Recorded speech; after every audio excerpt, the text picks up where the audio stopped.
At 2 a.m., my phone buzzed. It was a call from my friend Jessica. She was in Miami, and she'd just seen my husband walk into a high-end restaurant with another woman. I turned my head to look into the study where the soft glow of a monitor silhouetted my husband Michael deep in a video conference. Then I quietly booked the earliest flight to Miami. The 2 a.m. call shattered the silence.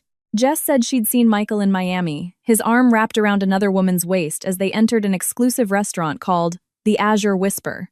But when I turned to look at my husband's study, he was clearly attending a multinational video conference call. On his screen, I could see the faces of several executives. He was definitely home, so how could he simultaneously be hundreds of miles away in Florida? I decided I had to fly there and see for myself who this impossible doppelganger was. But the truth would be far stranger than I could have ever imagined. At 2:10 a.m., the ringtone sliced through the bedroom's quiet like a blade. I rubbed my sleepy eyes and fumbled for the phone on the nightstand. The screen's light stung. The caller was Jess. "Hello, Jess. What's up at this?" Before I could finish, a choked sob erupted from the other end of the line. "Chloe, I don't know if I should be telling you this, but you have to know." Sleep evaporated from my mind in an instant. I shot up in bed, my voice trembling. "Where are you? What's wrong? I'm in Miami." "I just left this private club." Jessica's voice broke as if she were trying to suppress a wave of emotion. I saw Michael. He had his arm around this woman in a long, wine-red dress. They were so close, and they walked into this French-American restaurant together. The woman, she had this incredible figure. Her hair was in a perfect updo. She was definitely not just anyone.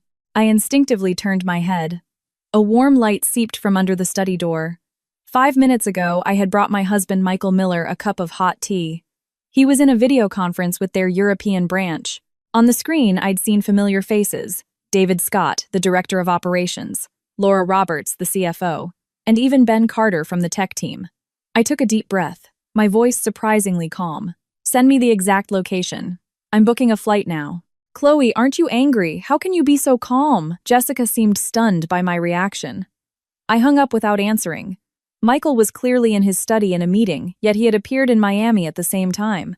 How was this possible? I tiptoed to the study door and peeked through the crack. Michael was still sitting at his desk, wearing a gray knit cardigan over his navy silk pajamas. He was speaking to the screen, his expression serious, occasionally jotting notes with a pen. The time was clearly displayed in the bottom right corner of the screen, 2:15 a.m. Laura Roberts was reporting on the last quarter's financial results, with David Scott interjecting occasionally, while Ben Carter was quietly taking notes. This was clearly a real meeting. The time difference with the London office, where they were coordinating a project, necessitated these late-night calls. I returned to the bedroom, and with slightly trembling hands, opened my phone. Jess had already sent the location info, a French restaurant called the Azure Whisper, located on a scenic drive in South Beach. She had also sent 3 photos. They were a bit blurry and the lighting was dim, but I recognized the figure from behind in an instant. That charcoal gray cashmere overcoat. I had specially ordered it from Italy for him last month. The cuffs had a small custom-embroidered pattern I had designed myself. The man in the photo was wearing that exact coat, his arm around a woman's waist. I zoomed in on the woman. A wine-red evening gown, hair swept up high. Her profile was elegant, her jawline sharp, but the angle made it impossible to see her features clearly. "Jess, are you sure I texted her?" "Chloe, we've been friends for how many years? You think I wouldn't recognize Michael?" Her reply came back instantly. "And that coat, I remember it. The designer one from Italy you were showing off last month." I was so jealous. I sat on the edge of the bed, my mind racing. If Michael was in Miami right now, who was the man in the study? And if the man in the study was Michael, then who was the man in Miami? I started recalling his recent strange behavior. The week before last, he suddenly announced he was signing up for swimming lessons, even though he'd always hated the water. Last week, he said the company was conducting executive health checkups, but as far as I knew, the company's annual checkups were always in April. And he'd been coming home late recently, claiming a new project was in its final stages and needed his personal attention. I decided to verify one thing first. I opened the smart home security app on my phone. We had cameras installed at the front door in the dining room and at the entrance to the study for security. I pulled up today's recordings and fast-forwarded from 6 p.m. The footage showed Michael arriving home at 6:40 p.m., the two of us having dinner at 7:30 p.m., and him entering the study at 8:15 p.m., after which he never came out. The CCTV timeline was clear with nothing suspicious at all. But the time Jess saw him in Miami was around 10 p.m. The flight from San Francisco to Miami alone is at least 5 hours. Unless he could teleport, it was physically impossible. I reviewed the footage again meticulously. Suddenly a detail caught my eye. When Michael came home tonight, he was wearing the Patek Philippe watch I'd given him on his left wrist. I'd bought it for our 5th wedding anniversary. It was a huge splurge. He always wore it no matter where he went, and never took it off. I zoomed in on the photo Jess sent, scrutinizing the man's wrist. The picture was incredibly blurry, but I could faintly make out a watch on his left wrist. The silver band design looked identical to Michael's. "This can't be happening," I whispered in disbelief. My phone vibrated again. A new message from Jess. "Chloe, they just came out of the restaurant. They got into a black Porsche and headed west. Should I follow them?" I hesitated for a few seconds before replying. "No, it's okay.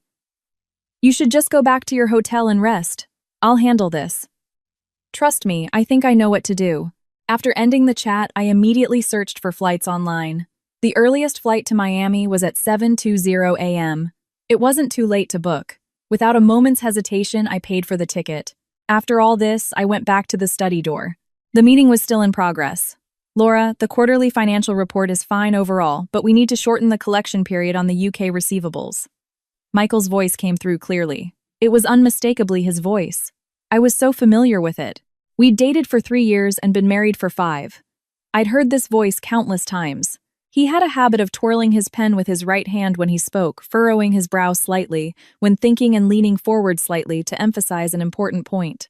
But then who on earth was the man in Miami? I returned to the bedroom and opened Michael's closet. The charcoal gray cashmere coat was hanging quietly on the far left, still in its garment bag. I took it out and checked the sleeve. The small embroidered pattern was intact with no signs of wear. Even the tag was still attached. Wait. A thought struck me. When I bought this coat, I had actually bought 2. One for him and one I'd intended to give to his cousin, Ryan Miller. Ryan was 2 years younger than Michael, and they had grown up together, so they looked very much alike. Especially from behind, they were nearly identical. Ryan also had a similar build to Michael, so if they wore the same clothes, you couldn't tell them apart. When the coats arrived last month, I'd received both, given one to Michael, and put the other in the closet in the spare room, planning to give it to Ryan the next time he was in San Francisco. If this coat was still in the closet, then the coat Ryan had. I immediately grabbed my phone and checked Ryan's Instagram profile. We didn't talk often, but we exchanged greetings on holidays. I opened his feed. His most recent post was from 4 p.m. this afternoon. It was a picture of a pristine beach, and the caption read, "Finally, a quiet half-day to myself. This ocean breeze is so healing." The location tag was a beach in Miami. I let out a sigh of relief. It was Ryan. Jess must have mistaken him. She'd met Ryan a few times, but the two cousins looked so similar that she wouldn't have been able to tell them apart from behind. I was about to text Jess to clear things up when a news notification popped up on my phone. Young entrepreneur Ryan Miller shares startup know-how at Singapore Investment Summit. I clicked on the article. Inside were several high-resolution photos. In the pictures, Ryan was wearing a navy suit standing at a podium giving a passionate speech. The banner in the background clearly showed the date, December 28th. Today, Ryan was in Singapore. How could he possibly be in Miami at the same time? Then who was the man in Miami? A wave of dizziness washed over me and I had to grab the bedpost to steady myself. If it wasn't Ryan, who could it be? Could it really be Michael? But he was clearly in the study in a meeting. Suddenly, a thought flashed through my mind. What if it was a pre-recorded video? But I dismissed it as soon as it came. When I brought him the tea earlier, he had turned his head, smiled at me and said, "Thanks, honey. You go get some sleep." That was a real-time interaction, not a recording. Besides, the other people in the video conference were also interacting in real time, discussing the latest project updates. It wasn't something that could have been pre-recorded. I threw on a robe and swung open the study door. Michael looked up at me a little surprised. "What's wrong? You're still up." The executives in the video all looked over. Laura Roberts smiled and greeted me. "Mrs. Miller burning the midnight oil with him. You two are a model couple." I stared intently at Michael's face and asked, enunciating each word carefully. "Were you in San Francisco all day today?" "Of course." "I was in San Francisco." Michael frowned. "What's wrong? Did something happen? Where did you go today?" I had meetings at the office this morning, lunch with David Scott at the company cafeteria, met an investor in the afternoon, and came home a little after 5. He looked at me puzzled. Chloe, what is going on? I didn't answer, just said, let me see your phone. My phone, Michael paused for a moment but then handed it over. You know the passcode. I unlocked his phone and checked everything: call logs, text messages, and even his phone's location history. All the data showed that he had definitely been in San Francisco today. There were no trips to the airport, no airline tickets purchased. Excuse me, everyone, I need to interrupt the meeting for just a moment, I said, turning to the camera. Could you all confirm one thing for me? Has Michael Miller himself been present for this entire meeting tonight from beginning to end? Laura, David, and Ben all looked bewildered. Finally, Laura spoke up. Yes, of course it's been him. We've been on this call with him since 8 p.m. She added, Mrs. Miller, is everything all right? I took a deep breath. No, nothing. I'm sorry for the interruption. Please continue. I closed the study door and leaned against the hallway wall, feeling all the strength drain from my body. I went back to the bedroom and opened the photos Jess had sent again. I examined them one by one. The man's back, that coat, that build, and even the way he walked it was undeniably Michael. But the security cameras showed he was home. His colleagues confirmed he was in a meeting, and his phone's location history proved he was in San Francisco. So who was the man in Miami? Suddenly a person came to mind. Ethan Harris.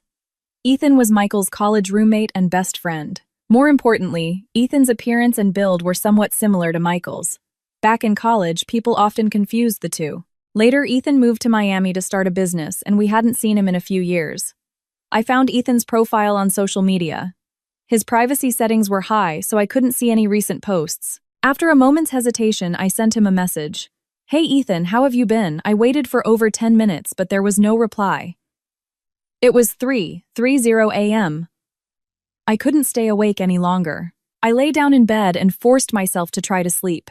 I had to save my energy for the flight to Miami tomorrow. But as soon as I closed my eyes, a jumble of images filled my mind. Michael in his study meeting the back of the man in Miami with his arm around that woman and that charcoal gray coat. In a daze, I heard the study door open. I opened my eyes. I saw Michael entering the bedroom. He moved very carefully, as if afraid of waking me. Is the meeting over? My voice was a little hoarse. Yeah, just finished. He sat down on the edge of the bed and touched my forehead.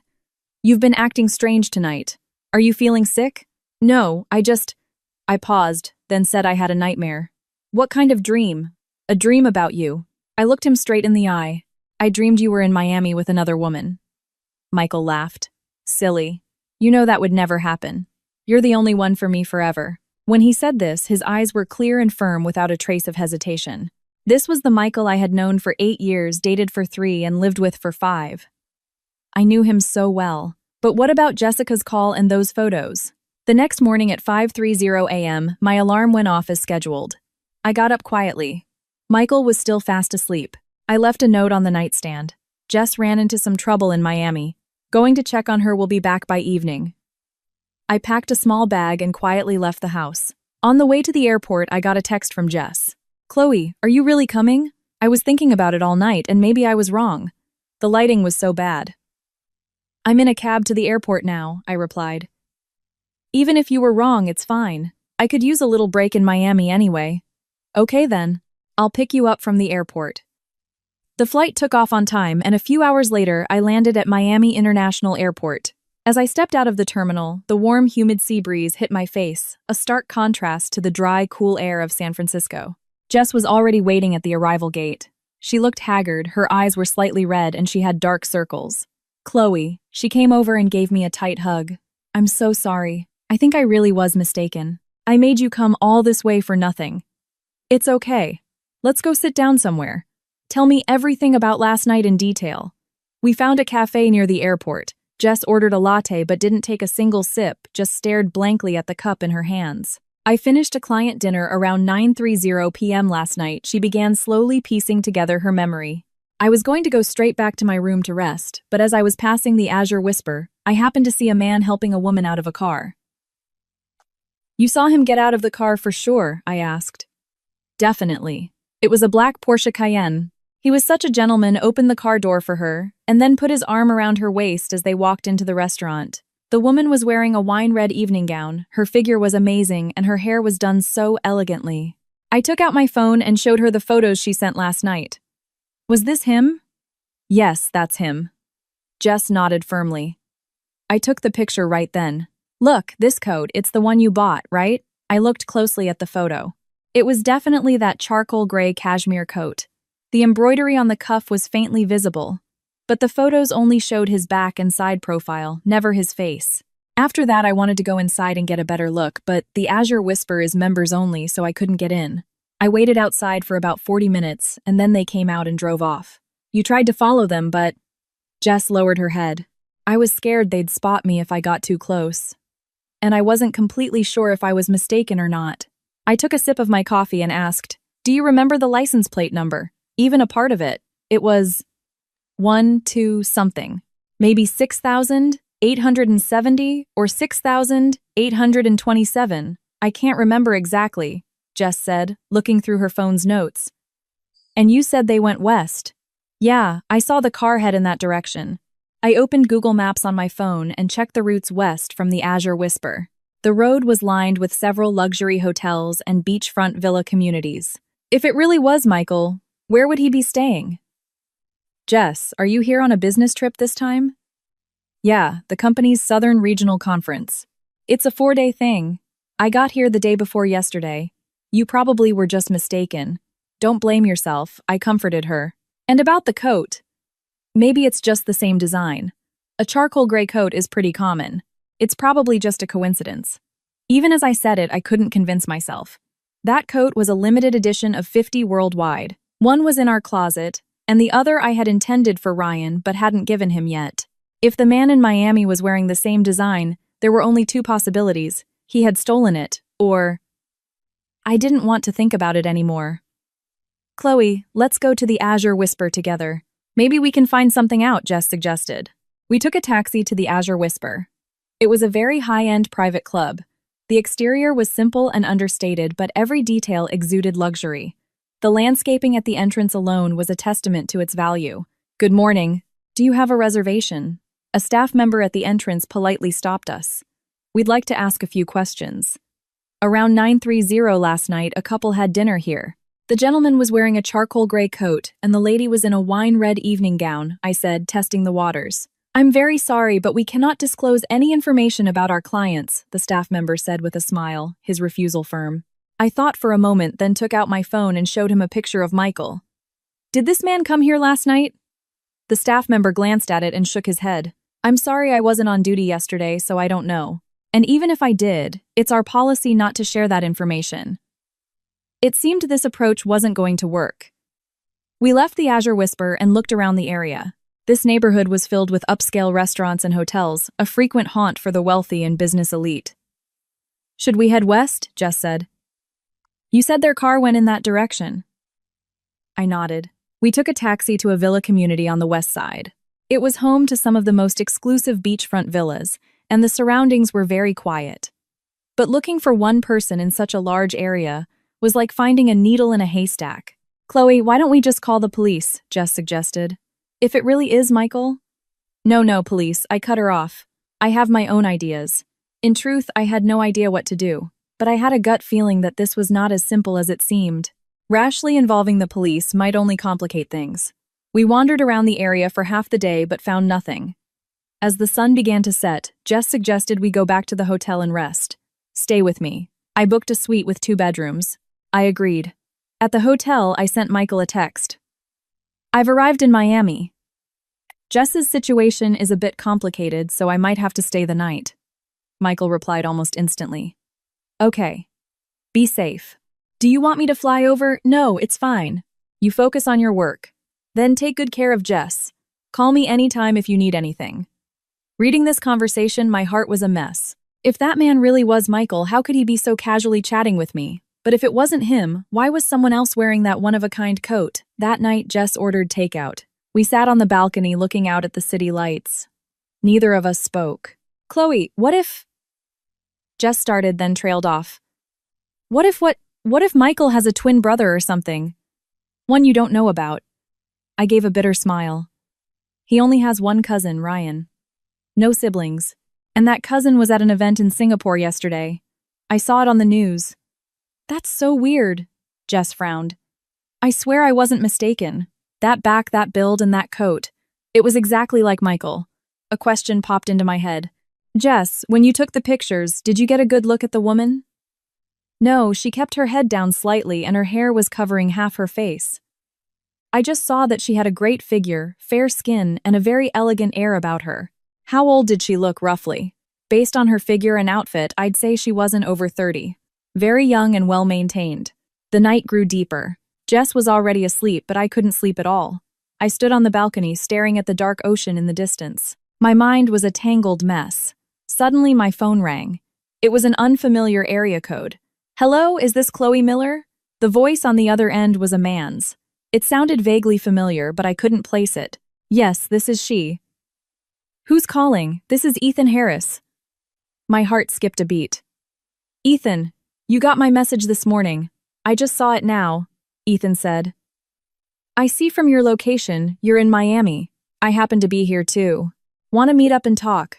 My heart started pounding faster. You're in Miami too, Ethan. Yeah, I have a project I'm working on here. What a coincidence that you're here too. Yeah, I'm near the beach drive. Where are you? I'm on the west side. Not too far from you. Are you free tomorrow? Let me treat you to a meal. Yes, that sounds great. After hanging up, my heart was still racing. Ethan was in Miami, and on the west side no less. The west side was very close to the Azure Whisper. Could it be? No, that's impossible. Ethan was Michael's best friend. He would never do something like that. Besides, from what I knew, he was married to his high school sweetheart. But that figure from behind. A terrible possibility occurred to me. What if the man wasn't Michael or Ryan, but Ethan? Ethan and Michael definitely had some resemblance.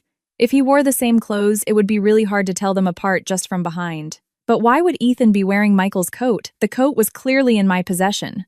Wait a minute. I remembered something. When I bought the coat online last month, the store said this was a limited edition with only 50 made worldwide. What if Ethan had bought the same design? This was entirely possible. Ethan and Michael were old friends, so they might have similar tastes and like the same coat. If so, then the person Jess saw was Ethan, not Michael. That would explain everything: why the man was in Miami while Michael was in San Francisco, why he was wearing the same design of coat, and why his back looked so similar. As I reached this conclusion, I let out a long breath. The tension that had been gripping me started to ease a little. The next day at noon, I was scheduled to meet Ethan at a seafood grill. Ethan looked the same as I remembered him: bright, handsome, with a friendly smile. He was wearing a white polo shirt and khaki pants, though he seemed a bit tanner and thinner than the last time I saw him. Chloe, it's been a long time, he said, extending his hand. How's Michael doing these days? He's doing well, I said, shaking his hand. How about you? How's your wife? Ethan's smile stiffened for a moment before returning to normal. We divorced 6 months ago. I froze. What? How? It was just differences in personality, I guess. We separated amicably, Ethan said calmly. I didn't tell Michael. Didn't want to worry him. I didn't know what to say, and the atmosphere became awkward. The waiter brought the menus, and we each ordered our food. After the waiter left, Ethan asked, Are you here in Miami on vacation? Sort of. With a friend. I hesitated for a moment, then decided to ask directly. Ethan, can I ask you something? Sure, anything. I took out my phone and showed him the photo.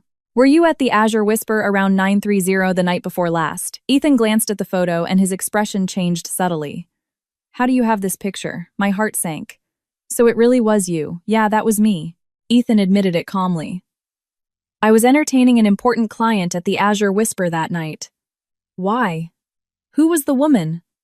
A very important partner, Ethan said, looking at me. Chloe, are you misunderstanding something? I took a deep breath. Were you wearing a charcoal gray coat that day? Yes, Ethan nodded. Why? Where did you buy that coat online? An Italian brand, I think. He thought for a moment.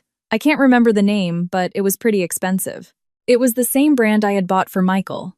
Why did you buy that coat? I pressed. I liked the design. And I had to meet an important client that day, so I wanted to dress a bit more formally. Chloe, what exactly are you trying to ask? I briefly explained what Jess had seen. Ethan listened, and then laughed. So your friend mistook me for Michael. That makes sense. We've always looked a bit alike, right? People used to get us confused all the time in college. You know that, he added. And we have similar tastes, so it's possible we'd buy the same clothes. His explanation was very plausible, but there was still a nagging feeling of unease in my heart. Then can you tell me who that woman is? Ethan hesitated. She's a very important investor. It's a business secret, so it's a bit difficult for me to go into detail. But I can assure you our relationship is purely professional. He looked at me earnestly. Chloe, you have to believe me. Michael and I are like brothers. How could I ever do anything to hurt him? After lunch, Ethan drove me back to my hotel. In the car, he brought up a new topic. Actually, I have another reason for being in Miami. What's that? I'm planning to invest in a resort project here. I'll probably be staying in Miami long term. He looked out at the palm trees. The pace of life in San Francisco is too fast. I wanted to change my environment, catch my breath. What about your old job I already quit? Ethan said. I'm going to try to do something on my own now. Something I'm really interested in. I remembered what he said about his divorce and asked cautiously. Is there really no chance you and your ex-wife will get back together? Ethan was silent for a moment. Some things, you can't go back even if you want to. We were together for 12 years, and in the end, we realized we wanted completely different things. It's better to let go gracefully than to hang on in misery. Though his tone was calm, I could sense the bitterness deep in his heart. If you need any help, you can always talk to us, I said sincerely. Thanks. Ethan smiled. Oh, and please don't mention this to Michael yet. I want to tell him myself once things are more settled here. Okay. When I got back to the hotel, Jess hadn't returned yet. She had gone to a company team-building event.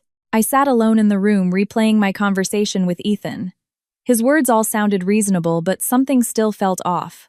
I couldn't put my finger on it, but it felt like I was missing a crucial clue. I took out the photo again and examined it carefully. The man in the picture was definitely Ethan. I could confirm that now. But who was the woman Ethan said she was an important investor, and their relationship was purely professional? But if it was just business, why was he holding her waist? Why did they look so intimate? I kept zooming in on the photo, trying to see the woman's face, but the angle and lighting were too poor. All I could see was a blurry profile. My phone rang. It was Michael. Hey, honey.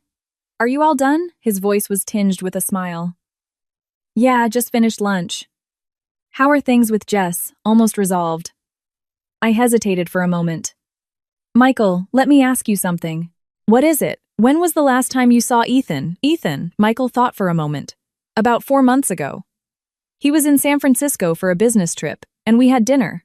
Why do you ask all of a sudden? No reason, just curious. Is he doing okay? I heard he quit his job. Yeah, he called me last month to tell me, Michael said. He's starting a business in Miami. Said I should come visit sometime. My heart started racing. Did he say what kind of business he's doing? Something related to resorts and hotels, I think. I didn't ask for details. What's wrong? No, nothing. I changed the subject. Is it busy at work these days? So? The UK project is a bit tricky, so I need to pay more attention to it. We chatted for a few more minutes about everyday things before hanging up. For the next 2 days, I continued to wander around Miami. On the surface, I was traveling with Jess, but in reality, I was secretly investigating. I went back to the Azure Whisper a few times, but got nothing. Their security was tight, and no matter how I tried to pry, I couldn't get any useful information. I also went to several hotels on the west side. Pretending to look for someone, I described the woman, but no one had seen her.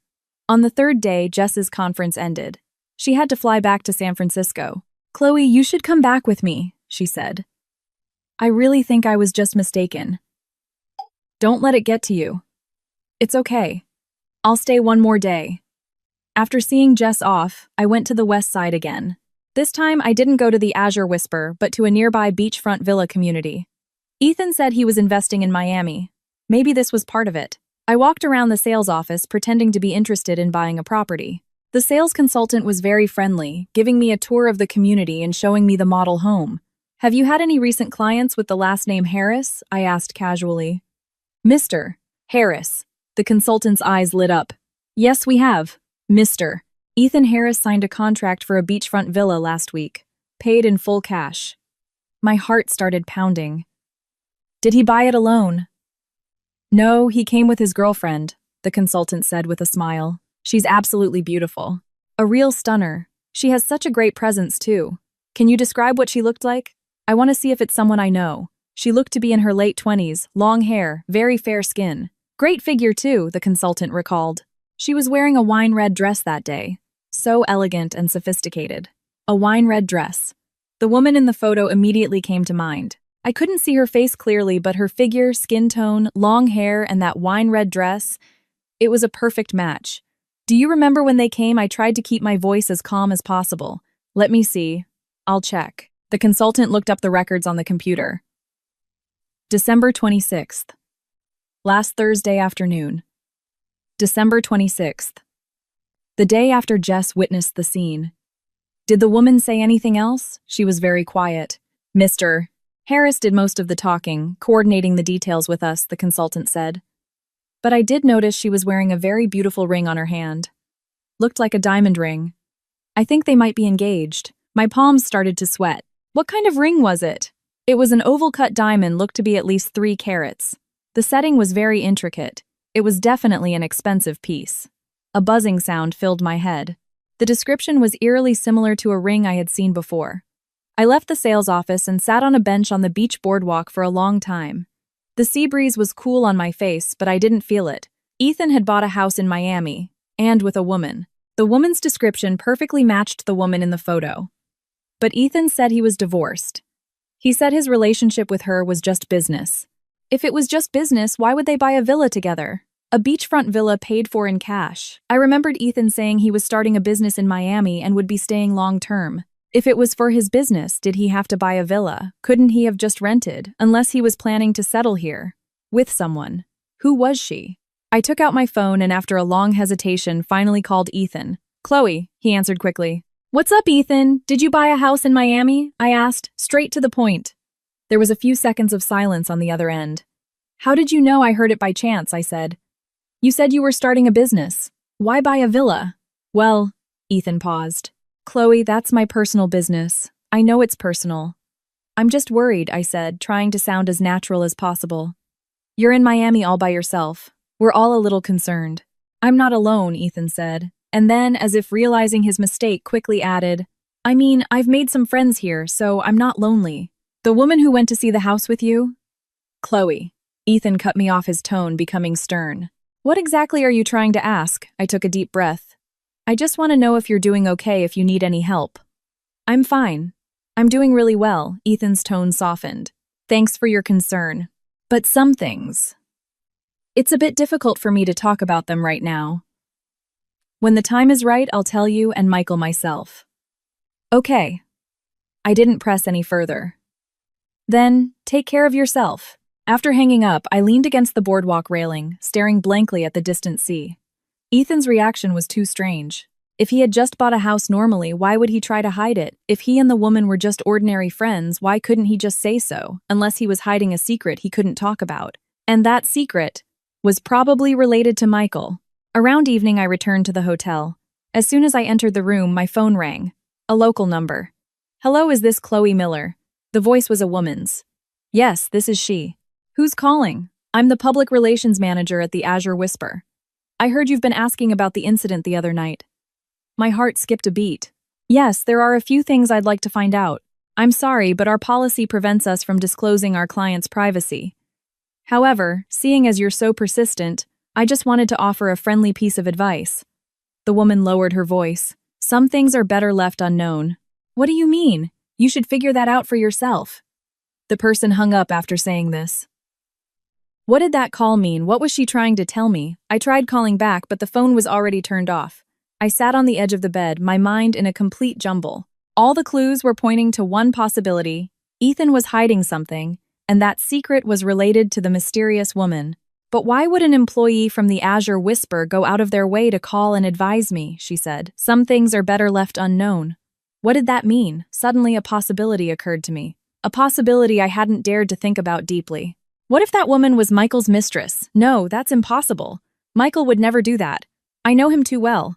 He's always been so good to me, never lied to me once. There's no way he would see another woman behind my back. But all the evidence was pointing in one direction. That coat, that back, that mysterious woman, and Ethan's strange reaction. I didn't want to think about it anymore. That night, I didn't sleep at all. I tossed and turned in bed, my mind filled with all sorts of speculations and doubts. At 3 a.m., I couldn't take it anymore. I got up, threw on a robe, and went out to the balcony for some fresh air. The Miami night was beautiful. The stars were brilliant, and the distant sound of the waves was soft and pleasant. But I was in no mood to appreciate it. Suddenly, my phone vibrated. It was a text from Michael. "Why are you still up?" I froze. "How did you know I'm not asleep?" I texted back. "I could feel it," he replied with a smiling emoji. "When you can't sleep, I can't either. It's like we have telepathy." My eyes suddenly welled up. This was the connection we had. Even hundreds of miles apart, we could sense each other's state of mind. "What are you thinking about?" he asked. I hesitated for a long time before finally typing a line. "Michael, if one day I found out something bad, what would you do?" "Something bad? Like what?" "It's about trust." My phone rang immediately. "Chloe, what on earth is going on?" Michael's voice was filled with worry and anxiety.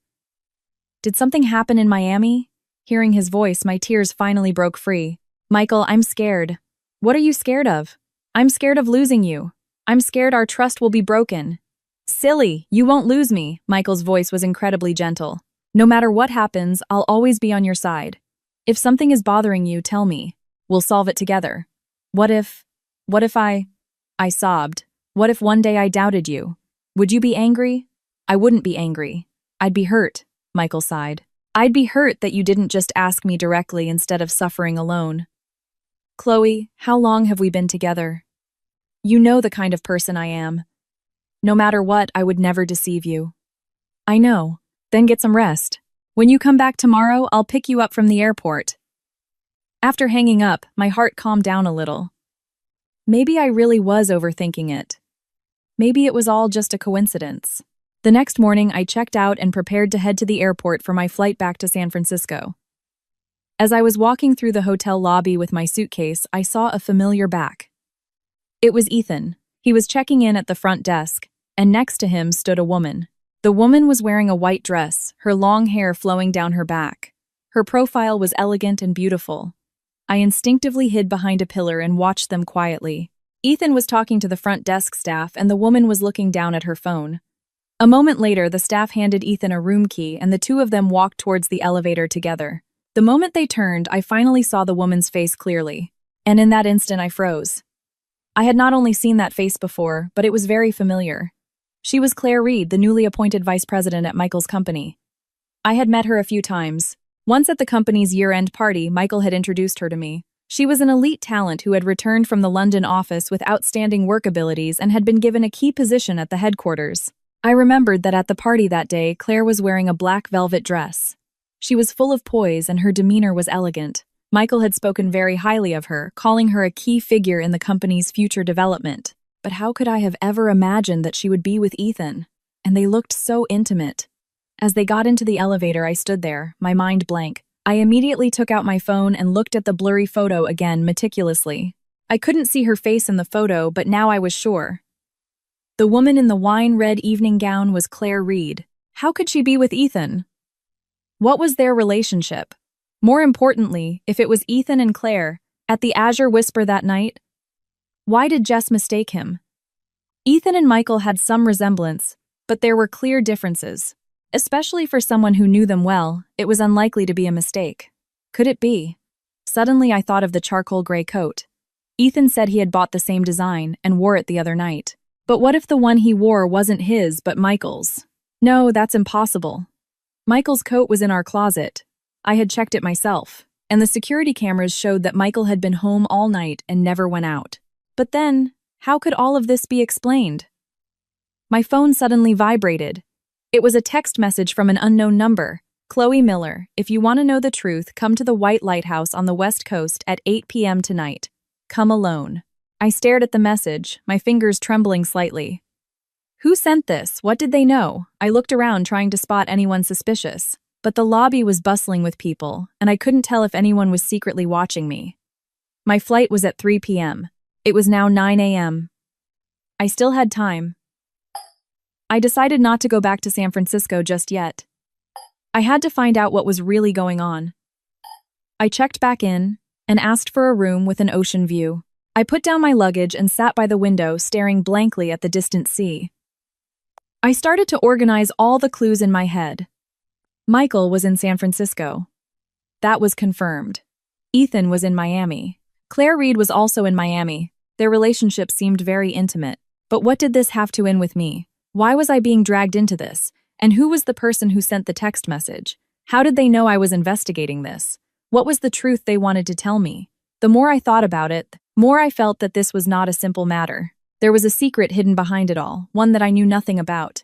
Time ticked by. I sat by the window waiting for night to fall. At 5 p.m., Michael called. "Honey, you haven't boarded yet. I checked the flight information and the plane you booked has already taken off." I paused for a moment. I changed my flight at the last minute. To a flight tomorrow. Why did something else happen with Jess? Yeah. So I decided to stay with her one more day. My heart was in knots as I lied. This was the first lie I had ever told Michael. There had never been a first time before. Okay. Then take care. Do you want me to fly over and keep you company? No, it's fine. You just focus on your work. After hanging up, I leaned back on the sofa and closed my eyes. I didn't know what would happen tonight, but I had to go to that lighthouse. I had to know the truth. At 7:30 p.m., the sky was completely dark. I changed into dark clothes, tied my hair into a ponytail, grabbed a small bag, and quietly left the hotel. The white lighthouse on the west coast. I searched for it on the map. It was about a 20-minute drive from the hotel. It was a rather old lighthouse said to have been built during a much earlier era. It was no longer in use and had become a tourist attraction, but at night there were hardly any tourists, making it particularly desolate. I hailed a taxi and gave the driver the destination. The driver, a middle-aged man, paused when he heard the address. "Miss, why are you going there alone? It's dark and dangerous at night." "It's okay. I have an appointment." The driver didn't say anything more and started the car. The entire way my heart was pounding and my palms were sweaty. I didn't know what was waiting for me, but I had to go. All the events of the past few days had become a tangled mess, suffocating me. I needed answers, even if they would hurt me. 20 minutes later, the taxi stopped by a quiet little road. "We're here. The lighthouse is on the beach just ahead," the driver said, pointing forward. "Are you sure you want to get out? I can wait for you here." "No, it's okay. Thank you." I paid the fare and got out of the car. Before me was a pitch-black beach with the faint outline of the lighthouse in the distance. The waves crashed against the shore, making a rhythmic sound, and the air was filled with a salty, damp smell. I took a deep breath and started walking towards the lighthouse. The sand on the beach was soft. I turned on my phone's flashlight to light my way. After about a 5-minute walk, the lighthouse finally appeared before me. It was a cylindrical building about 60 feet high, painted entirely white with a now extinguished lamp at the top. There were no lights around the lighthouse. Only the moonlight cast a silvery white glow on it. I stood at the base of the lighthouse and looked around. "Is anyone there?" My voice was scattered by the sea breeze. There was no answer. I checked my phone. The time was 7:55 p.m. 5 minutes until the appointed time. I leaned against the lighthouse wall and waited quietly. At exactly 8 p.m., a flashlight beam shone from the distance. I instinctively squinted and shielded my eyes. "Chloe Miller, you came." A woman's voice came from behind the light. I recognized the voice. It was the woman who had called me this afternoon, the PR manager from the Azure Whisper. "It was you," I said, a little surprised. "Why did you ask me to come here?" The woman walked closer and turned off her flashlight. In the moonlight, I could finally see her face. She looked to be in her early 30s, with short hair and neat features, a hint of fatigue in her eyes. "My name is Sophia Collins," she introduced herself. "I've worked at the Azure Whisper for 3 years. Why are you telling me all this? Because I owe you the truth," Sophia sighed. "Or maybe I should say I owe a lot of people the truth." "What do you mean?" My heart started beating faster. "Chloe, do you know who the man dining at the Azure Whisper that night was?" "Ethan Harris," I replied. "I've already met him." "He admitted he was there that night." Sophia shook her head. "No, the man at the Azure Whisper that night was not Ethan Harris." I froze. "What are you talking about? The man was Michael Miller," Sophia said, looking me straight in the eye, enunciating each word. "Your husband, Michael Miller." I felt like I had been punched in the gut. My mind went blank. "That's impossible," my voice trembled. "He was at home in San Francisco that night in a video conference. I saw him with my own eyes." "What you saw was only what he wanted you to see," Sophia said. "Chloe, have you ever considered that a video conference could be faked? I brought him tea and he spoke to me," I almost shouted. "It was definitely real time." "Are you sure it was him?" Sophia's tone was calm. Or was it just someone who looked like him? My mind was in turmoil. Someone who looked like him, Ethan. No matter how much Ethan and Michael looked alike, someone who knew them well could tell them apart. And that night, I had clearly seen Michael's face. Wait. I tried to recall the situation that night in detail. When I brought him the tea, he turned his head, smiled at me, and said, "Thanks, honey. You go get some sleep." But the lighting in the study was dim, and he was sitting with his back to the window, so I hadn't actually seen his face clearly. "You're starting to have doubts, aren't you?" Sophia said. "Chloe, let me tell you the truth. That night, Michael was definitely in Miami. He had dinner with Claire Reed at the Azure Whisper, and then went to a villa on the west side. And the person who created his alibi in San Francisco was Ethan Harris." My world felt like it was collapsing. "Ethan created his alibi in San Francisco." "Yes," Sophia nodded. "The person in the meeting in your study that night was Ethan. He was wearing Michael's clothes, using Michael's computer, and attending that video conference as Michael." "How is that possible?" My voice trembled. "The people in the video conference all know Michael. How could they not recognize him?" "Because they are all Michael's people," Sophia said. "Laura Roberts, David Scott, Ben Carter, they all knew. They put on a show with Ethan just to make you believe that Michael was in San Francisco all night." I sank to the sand, my legs giving out completely. The security cameras, the video conference, the phone's location history. It was all an elaborately crafted lie. Why? Tears streamed down my face uncontrollably. Why would he do this? What is his relationship with Claire Reed? Sophia was silent for a moment then, said Claire Reed is Michael's first love. They broke up 10 years ago and got back together 3 years ago. For the past 3 years, they've been seeing each other in secret. 3 years. A full 3 years. Michael and I had been married for 5 years, and he had been secretly seeing Claire for 3. That means he started cheating on me just 2 years into our marriage. For the past 3 years, every I love you, every gentle look, every loving embrace was all a lie. How do you know all this? I looked up at Sophia. Why are you telling me? Sophia sat down next to me and looked out at the distant sea. Because I am also a victim. Her voice was laced with bitterness. 3 years ago, Michael came to the Azure Whisper to discuss a project collaboration. At that time, I was just an ordinary employee. Young, naive, easy to fool. He was good to me, whispered all sorts of sweet nothings. He said his marriage was just for business, that I was the only one in his heart. I believed him, and I was with him for 2 years. It was only later that I found out he was also seeing Claire Reed at the same time. I was just one of his many mistresses.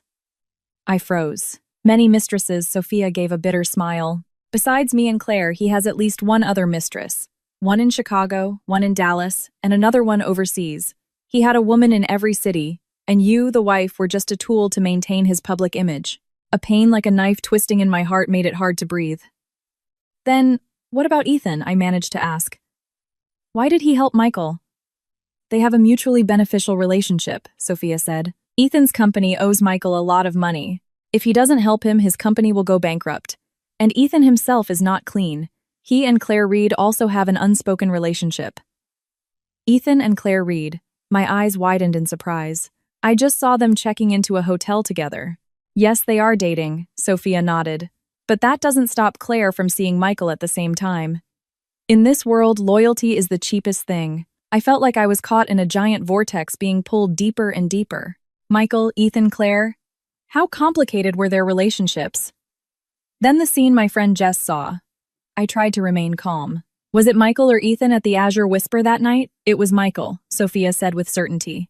I saw it with my own eyes. I was on duty that night and he came with Claire Reed. He was wearing that charcoal gray coat, his arm around her waist. They were very intimate. But Ethan said it was him that night. He's lying, Sophia cut me off. They've already coordinated their stories. If you asked, Ethan was to say he was at the Azure Whisper that night, taking the blame for Michael.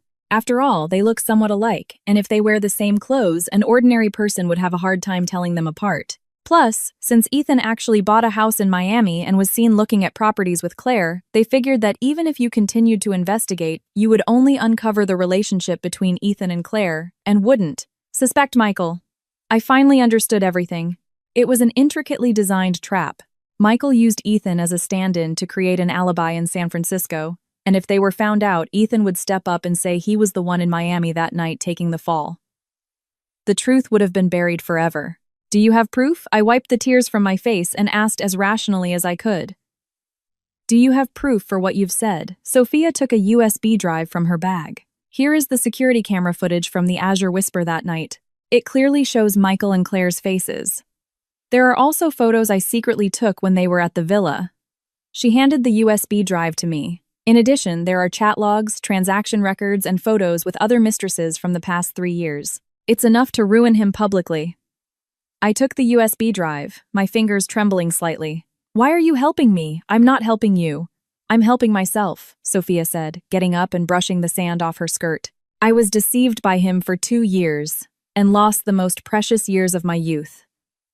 Now I just want him to pay the price. But my own power is weak. That's why I need you. She looked at me, a hint of expectation in her eyes. Chloe Miller, are you willing to expose this scumbag's true colors with me? I clutched the USB drive and stood up. I need some time to process all this. I understand, Sophia nodded. But I hope you can decide as soon as possible. Michael is preparing for a very large project investment recently. If a scandal breaks out at this time, it will be a fatal blow to him. She took a business card from her pocket and handed it to me. This is my contact information. Call me when you've made a decision. I took the card. Sophia turned and left. I stood alone at the base of the lighthouse, watching her back disappear into the darkness. The sea breeze blew the salty taste mixing with the tears on my face. I don't know how long I stood there. It could have been 10 minutes, or it could have been an hour. My mind was in a complete mess. Countless scenes flashed through my mind. The day Michael and I first met, he walked up to me with a smile. The sunlight streamed down on him, and he looked like a prince who had stepped out of a painting. Our first date, he held my hand and walked down the street, promising to take care of me for the rest of my life. The day we got married, he kissed my forehead in front of everyone and said I was the best thing that had ever happened to him. Over the past years, he had been so good to me. Attentive, gentle, never once making me feel wronged. I believed we would live happily ever after like this. But now everything was shattered. The man I loved had never existed. He was just a fraud in a mask. He had created a huge lie with his false tenderness and trapped me in it for 5 years. It was 11 p.m. when I got back to the hotel. As soon as I entered the room, I plugged the USB drive into my laptop. Inside were several folders neatly organized by category. I opened the first folder, the Azure Whispers security footage. The video was very clear with a timestamp of December 25, 9:37 p.m. A black Porsche pulled up to the restaurant entrance, and a man got out of the driver's seat, walked over to the passenger side, and opened the door for a woman. The man was wearing a charcoal gray coat, the woman a wine-red evening gown. The moment the man turned, the camera captured his face clearly. It was Michael. There was no doubt about it. It was the man I had looked at for 8 years, the man I had loved for 8 years. My hands started to tremble and tears streamed down my face again. I continued to watch the video. The second folder contained photos. The location was a beachfront villa. In the photos, Michael and Claire were standing side by side in front of a floor-to-ceiling window, their backs to the camera, looking out at the sea. In another photo, they were sitting on a sofa facing each other with Claire leaning into Michael's embrace. Their hands were tightly clasped. There were even more incriminating photos. Michael was kissing Claire's forehead. The gesture was exactly the same as when he kissed me. I felt a wave of nausea and wanted to throw up. I suppressed the urge and continued to check the other files. Chat logs, transaction records, hotel check-in records. All of it was undeniable proof. Michael and Claire had definitely been seeing each other for 3 years, and he had other mistresses. Everything Sophia said was true. I sat in front of the computer all night. I went through everything on the USB drive. By the time the sun came up, my eyes were red and swollen, but my mind was clearer than ever. I knew what I had to do. I opened my phone and sent a message to Jess. Jess, I was right. You weren't mistaken that night. Jess replied almost instantly. Chloe, what did you find out? Instead of replying, I called her. I told her everything that had happened last night, what Sophia had told me, and the evidence on the USB drive. Jess was silent on the other end, for a long time. Chloe, what are you going to do? Are you going to divorce him? My voice was calm. Yes. But before I do, I'm going to make him pay. Are you going to expose him with that Sophia woman? No. I have my own plan. I got up and walked to the window. Looking at the brightening sky outside, I said, Jess, can you help me with something? Anything. Find out about the investment project Michael's company is working on recently. I need to know the specific time and amount. No problem. I have a few friends in the investment industry. I can find out. Thank you, Jess. Chloe, whatever you do, I support you. Jess's voice was firm. That bastard doesn't deserve to be your husband. After hanging up, I started packing. I had to go back to San Francisco. The battle ahead had to be fought there. At noon, I was on a flight back to San Francisco. As the plane took off, I looked back at Miami outside the window. This city had completely changed my life. An hour later, the plane landed at SFO. As I walked out of the terminal, I spotted Michael waiting at the arrival gate. He was wearing the familiar navy coat, holding a bouquet of red roses, a gentle smile on his face. Honey, you must be tired. He took a step forward, intending to hug me. I instinctively took a step back. What's wrong? Michael's smile stiffened for a moment. Chloe, are you not feeling well? No, I forced a smile. A little tired from the long flight. Then let's go home and you can get some rest. Michael took my suitcase and held my hand. His hand was as warm as ever. But I knew this warmth was fake. Just like the man himself was a fake. I followed him to the parking lot, repeating to myself in my head, Chloe, stay calm. You have to be calmer. It's not time to blow everything up yet. You have to wait for the right moment to deliver the fatal blow. After returning home, I acted as if nothing had happened on the surface. I cooked, did laundry, and chatted with Michael. I did everything as usual, always with a gentle smile on my face. But only I knew that every moment was torture. Every time I looked at his face, the images from the photos him and Claire embracing, kissing, flashed through my mind, and I felt so disgusted I wanted to vomit. But I endured it. I knew that the longer I waited, the more ruthless my revenge would be. 3 days later, I got a call from Jess. Chloe, I found out. Michael's company has an important investment signing ceremony on the 15th of next month. The expected investment amount is $500 million. Where is the ceremony being held? At the Street Regis Hotel. A lot of media and investors will be there. Good. A faint smile appeared on my lips. Jess, I need you to do one more thing for me. Name it. Connect me with a few reliable journalists, preferably from the financial sector, especially those who aren't afraid to report on corporate scandals. Chloe, you're not thinking of... I took a deep breath. I'm going to expose his true colors in front of everyone at his most glorious moment. For the next half a month, I secretly made preparations. I reorganized all the evidence on the USB drive, picking out the most damning pieces. The security footage, the photos, the chat logs. Any one of them was enough to ruin Michael publicly. I also consulted with a lawyer about the divorce proceedings. The lawyer said that with such clear evidence of infidelity, not only could I get a smooth divorce, but I could also receive a significant amount in alimony. More importantly, according to a prenuptial agreement Michael had signed, if he ever cheated, 30% of his company's stock would automatically be transferred to my name. I had insisted on this clause at the time. Michael had readily agreed, saying he would never cheat anyway. Thinking about it now, it was truly ironic. The day before the signing ceremony, I got a call from Sophia. Chloe, are you ready? Yes, I'm ready. What's your plan? At the signing ceremony tomorrow, I'm going to expose him in front of everyone. My voice was calm. Then the media will capture everything and spread it to the world. Aren't you afraid he'll retaliate? I am, I admitted. But more than fear, I can't stand to see him continue to live as if nothing happened. I understand. Sophia's voice was filled with admiration. Chloe, I wish you success. On January 15th, the day of the signing ceremony, the ballroom at the Street Regis was packed. Journalists and investors were everywhere. Michael was wearing a sharp suit, standing on the main stage, giving a triumphant speech. Behind him was a huge company logo and the slogan, 500 million investment, a new leap forward. I was wearing a black suit sitting in a corner of the ballroom. I was clutching an envelope. Inside were the proofs of Michael's infidelity, photos, chat logs, screenshots, and a detailed description. In a little while, I planned to distribute these to every journalist present. Michael's speech lasted about 20 minutes. After the speech, the signing ceremony began. He shook hands with the representative of the investment firm, signed the contract, and raised a toast. The camera flashes went off like crazy, and the journalists were busy taking pictures to capture this moment. It was then that I stood up. Mr. Miller, congratulations. My voice wasn't loud, but the ballroom suddenly fell silent. Everyone turned to look at me. Michael's face tightened slightly, but he quickly regained his composure. Chloe, what are you doing here? He smiled and walked towards me, trying to take my hand. On such an important day, of course I have to come and support my husband, I said, avoiding his hand and giving a faint smile. But before I congratulate you, there's something I'd like to share with everyone. I opened the envelope and handed out the materials to the journalists one by one. What's this? A journalist asked, curious. Another side of Mr. Michael Miller. My voice was calm, but each word was like a blade. As you all know, Mr. Miller is an elite in the business world, a model of a successful entrepreneur. But there's something you don't know. He is also a serial cheater, a scumbag. The ballroom erupted in a commotion. Michael's face turned ashen in an instant. Chloe, what are you talking about? He said, trying to act calm and walk towards me.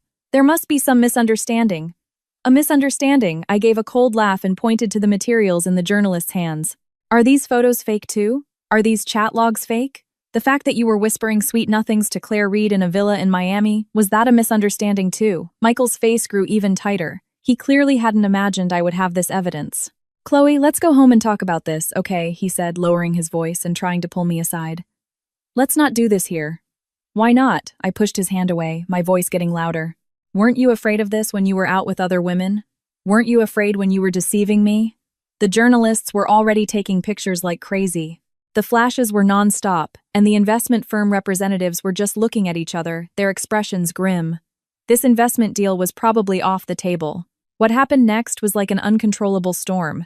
The media reports poured out, and business elite Michael Miller's infidelity wife exposes him, in person, became the top trending topic online. After seeing the evidence, the investment firm immediately announced the termination of their cooperation on the spot. The $500 million investment vanished into thin air. Michael's company's stock plummeted and partners rushed to distance themselves. And I became the talk of the town. Some people criticized me for not considering the bigger picture and ruining the company, while others praised me for bravely exposing a scumbag. But whatever the world said, I didn't care. All I wanted was justice. 3 days after the signing ceremony, I officially filed for divorce. Thanks to the mountain of evidence of his infidelity, the court quickly granted the divorce. According to the prenuptial agreement, 30% of Michael's company stock became mine, and I also received a significant amount in emotional distress damages. The moment I received the judgment, I finally let out a sigh of relief. This nightmare was finally over. In the first week after the divorce, I sold all of the 30% of the stock. The company's stock had plummeted, so I didn't get a high price, but it was still enough money to live comfortably for the rest of my life. I used the money to buy a small apartment in San Francisco and start a new life. The days without Michael were much more liberating than I had imagined. I no longer had to worry about his lies, nor did I have to guess if he was out doing something else every time he came home late. I could sleep in, eat whatever I wanted, and do anything I wanted. 3 months later, I got a job at a design firm. The salary wasn't high, but every day was fulfilling. My colleagues didn't know about my past and treated me like an ordinary new employee. I also enjoyed starting over, living a completely new life. One day, on my way home from work, I ran into Ethan at the entrance of my apartment building. He looked much more haggard than 3 months ago. His eyes were sunken and his face was full of fatigue. Chloe, he called out to me. Can we talk? I stopped and looked at him. If you have something to say, say it. Ethan was silent for a moment, then said, I'm sorry. That night at your house, it was me pretending to be Michael. I deceived you. I know my tone was calm, so I just wanted to apologize to you in person, Ethan said, lowering his head. I shouldn't have helped Michael. I knew what kind of person he was. I should have told you earlier. But you didn't. No, I didn't. Ethan gave a bitter smile.